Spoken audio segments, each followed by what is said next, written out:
Movie की शुरुआत में हमें फेमस एक्ट्रेस एना फ्रिट्ज की डेड बॉडी को दिखाया जाता है, जिसे मुर्दा घर लाया जाता है क्योंकि अचानक से उसकी किसी वजह से मौत हो गई थी। उसके बाद हम दो लड़कों को देखते हैं, जिनमें से एक का नाम इवान था और दूसरे का नाम जावी था, और वह दोनों अपने दोस्त पाव से मिलने हॉस्पिटल आए थे। असल में यह तीनों मिलकर एक पार्टी में जाने वाले थे, लेकिन पाव की ड्यूटी तो 1 घंटे बाद खत्म होने वाली थी, क्योंकि पाव इसी हॉस्पिटल के मुर्दा घर में काम करता था। फिर वह तीनों दोस्त वहां से बाहर आ जाते हैं और तीनों मिलकर खूब पीते हैं। तभी पाव उन दोनों को एना फ्रिट्ज के बारे में बताता है, जिसे सुनकर ईवान पाव से पूछता है कि क्या हम उसकी डेड बॉडी देख सकते हैं, जिस पर पाव उन्हें मना कर देता है क्योंकि यह काफी रिस्की था। लेकिन ईवान बार बार जिद कर रहा था उसे देखने के लिए। तब ईवान के इतना फोर्स करने पर पाव उन्हें दिखाने के लिए मान जाता है और पाव अपने जॉब को खतरे में डालकर उन्हें उसी जगह ले जाता है जहां एना फ्रिट्ज की बॉडी रखी हुई थी। वहां पाव एना फ्रिट्ज की डेड बॉडी के पास जाता है और उसके चेहरे से कपड़ा हटाता है। तभी हम देखते हैं कि एना फ्रिट्ज सच में बहुत खूबसूरत थी, जिसे देखकर इवान उसके डेड बॉडी से कपड़ा और नीचे करता है, क्योंकि उसे यकीन नहीं हो रहा था कि वह इतनी फेमस एक्ट्रेस की डेड बॉडी के पास खड़ा है। इसीलिए वह एना फ्रिट्ज की बॉडी को टच करने लगता है, जिसे देखकर उन दोनों को काफी अजीब लगता है, क्योंकि किसी डेड बॉडी के साथ ऐसा करना सही नहीं था। तभी इवान जानबूझकर उन दोनों को भी उसकी बॉडी को टच करने के लिए कहता है। तब जावी भी उसे टच करने लगता है। उसके बाद इवान और भी ज्यादा उत्तेजित होने लगता है और कहता है कि मैं इसके साथ एक बार इंटीमेट होना चाहता हूं। तब जावी उसे ऐसा करने से मना करता है, लेकिन इवान तो जैसे जिद पर ही अड़ गया था, और वह इसीलिए ऐसा करना चाहता था क्योंकि वह एक बहुत खूबसूरत फेमस एक्ट्रेस थी। फिर चाहे वह जिंदा हो या मुर्दा, उसे कुछ फर्क नहीं पड़ने वाला था। तभी पाव उन दोनों को बताता है कि मैंने भी एक बार ऐसा किया था और मैं भी इसके साथ इंटीमेट होना चाहता हूं। पर जावी कहता है कि यह सब गलत है, उन्हें ऐसा नहीं करना चाहिए। लेकिन अब वह दोनों उसके दोस्त हैं, इसीलिए उसको उनकी बात माननी पड़ती है, चाहे वह उनकी तरह ना करना चाहता हो, पर फिर भी उसे मानना पड़ेगा। फिर वह तीनों ड्रग्स लेते हैं। उसके बाद पाव और जावी एक अलग रूम में आ जाते हैं और उधर ईवान उसके साथ इंटीमेट होने लगता है। फिर ईवान के बाद पाव जाता है और वह भी उसके साथ ऐसा ही करता है। इसी दौरान हम देखते हैं कि अचानक से ऐना की आंख खुल जाती है। वह दोबारा जिंदा हो गई थी, और जब पाव ऐना को जिंदा देखता है तो वह काफी डर जाता है और चिल्लाने लगता है। तब चिल्लाने की आवाज सुनकर जावी और इवान भी वहां पर आ जाते हैं। तब पाउ उन्हें बताता है कि ऐना जिंदा हो गई है। फिर ऐना को जिंदा देखकर वह दोनों काफी घबरा जाते हैं, क्योंकि ऐना को पता था कि उन दोनों ने उसके साथ गलत किया था और बाहर जाकर वह पुलिस वालों को जरूर सब कुछ बता देगी कि मुर्दा घर में उन दोनों ने उसके साथ क्या किया था। तब ये सोचकर इवान ऐना को मारने का प्लान बनाता है, क्योंकि वह कोई भी रिस्क लेना नहीं चाहता था। लेकिन जावी यहाँ पर ऐना की मदद करता है और उसे कपड़े से ढक देता है, क्योंकि वह इवान की बात पर सहमत नहीं था कि वह उसे मार डाले। तब जावी इवान से कहता है कि तुमने ऐना के साथ गलत किया है, तो इसकी सजा तुम्हें मिलनी ही चाहिए ना। तब इस बात पर उन दोनों के बीच लड़ाई हो जाती है, और इस लड़ाई में ईवान अपने दोस्त को बहुत मारता है। तभी पांव आकर उन दोनों की लड़ाई रोकता है, जिसके बाद ईवान के वजह से उसके सर में गहरी चोट लगी है, इसीलिए उसके सर से काफी खून भी निकल रहा है। तभी वह दोनों दोस्त उसे फर्स्ट एड देने का सोचते हैं, लेकिन वह दोनों उसे बाहर तो ले जा नहीं सकते थे, इसीलिए वह दोनों उसे घसीटते हुए दूसरे कमरे में ले जाने लगते हैं, और साथ ही वह ऐना को भी उसी रूम में ले जाते हैं। यहाँ पर ऐना भी खुद को बचाने के लिए कुछ भी नहीं कर सकती थी, क्योंकि वह काफी घंटों के बाद दोबारा जिंदा हो गई थी, तो इसीलिए वह अपने हाथ पैर को मूव नहीं कर पा रही थी। उसके बाद पांव अपने कपड़े बदलता है, लेकिन तभी वहां पर एक नर्स आ जाता है। तब ऐना चिल्लाकर उससे मदद मांगने की कोशिश करती है, पर इससे पहले इवान अपने हाथ उसके मुंह पर रखकर उसका मुंह बंद कर देता है। उसके बाद पांव उस नर्स के साथ वहां से चला जाता है।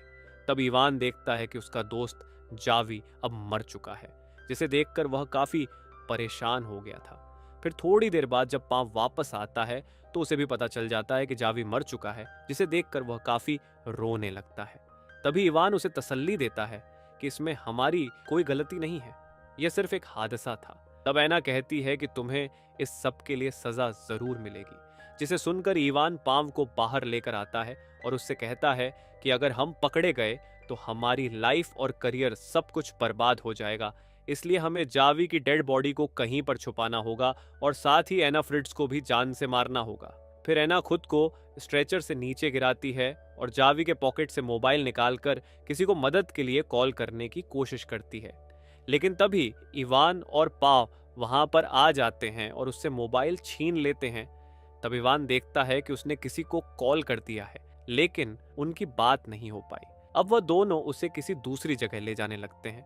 तभी जावी के मोबाइल पर कॉल आने लगती है और यह उसी की कॉल थी जो नंबर एना ने डायल की थी। फिर इवान जैसे ही कॉल उठाता है तब एना चिल्लाकर उससे मदद मांगने की कोशिश करती है, लेकिन पाव उसके मुंह पर हाथ रखकर उसका मुंह बंद कर देता है। तब इवान फोन के दूसरे तरफ जो है उसको रॉन्ग नंबर कहकर कॉल कट कर देता है और एना को रूम के अंदर ले जाकर उसे एक थप्पड़ मारता है, जिस पर एना उससे कहती है कि तुम्हें इस बात के लिए सजा जरूर मिलेगी। तब इवान चिल्लाकर कहता है कि मत भूलो कि तुम थोड़ी देर में मरने वाली हो। उसके बाद इवान कंटेनर लेने के लिए वहां से बाहर जाने लगता है ताकि वह जावी की डेड बॉडी को उसमें डालकर कहीं पर ले जा सके, और अब पाव भी एना के हाथ पैर बांधने लगता है। तब एना कहती है कि तुम्हें इवान का साथ देने की कोई जरूरत नहीं है क्योंकि तुम्हारी कोई गलती नहीं है, ये सब उसी की गलती है। लेकिन पाव उसके मुंह पर टेप लगाकर उसका मुंह बंद कर देता है और दूसरे कमरे में जाकर वहां पर लगे हुए खून साफ करने लगता है। तभी इस बात का फायदा उठाकर एना किसी तरह रेंगते हुए वहां से बाहर आ जाती है और दूसरी तरफ इवान भी कंटेनर लेकर वापस आ रहा था, लेकिन पाव खून साफ करने में बिजी था। तभी इवान वहां आकर पाव को बताता है कि एना भाग चुकी है। तब वह दोनों एना को इधर उधर ढूंढने लगते हैं, जो कि किसी तरह रेंगते हुए लिफ्ट तक पहुंच गई थी और वह बस वहां से निकलने ही वाली थी। पर तभी वहां पर इवान आ जाता है और उसे घसीटते हुए दोबारा मुर्दा घर में ले जाता है, जिसके बाद पाव इवान से कहता है कि मैं जानता हूं तुमने जानबूझकर जावी को मारा है। लेकिन इवान कहता है कि नहीं, मैंने जानबूझकर उसको नहीं मारा, वह तो सिर्फ एक हादसा था। और साथ ही वह कहता है कि तुम्हें ऐना की बातों में नहीं आना चाहिए। उसके बाद वह दोनों प्लान बनाते हैं कि ऐना को किस तरह मारा जाए जिससे कोई भी सबूत ना रहे। तब इवान कहता है कि हमें इसकी सांसें रोककर उसको मारना चाहिए, जिसके लिए पाव इवान को एक कपड़ा ला कर देता है। तब इवान कहता है कि मैं नहीं बल्कि तुम ऐना को मारोगे, लेकिन पाव ऐना को मारना नहीं चाहता था और वह ऐसा करने से मना करता है। परवान जबरदस्ती पाव का हाथ पकड़कर ऐना के मुंह पर कपड़ा रखवा है। तब ऐना की सांस बंद होने की वजह से उसकी दोबारा मौत हो जाती है। उसके बाद वह दोनों ऐना की बॉडी को स्ट्रेचर पर रखते हैं और जावी की बॉडी को कंटेनर में डाल देते हैं।